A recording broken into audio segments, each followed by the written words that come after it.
may mamamana ang mga anak. Ang matuwid ay lumalakad sa katapatan. Ang kanyang mga anak ay pagpapalain kapag siya ay pumanaw. Kawikaan 27. Ang pamumuhay sa katapatan ay pamumuhay sa pananampalataya.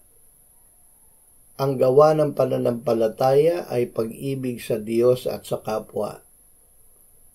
Ang pag-ibig sa Diyos ay pagtupad ng kanyang mga utos.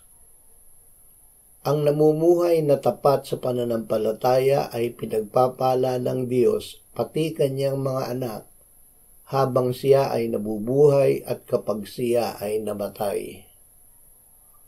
Ama, gawin mo na laging sundin namin ang iyong mga utos dahil ito ang pag-ibig sa iyo, bunga ng pananampalatayang bigay mo sa amin sa pamamagitan ni Jesus. Amen.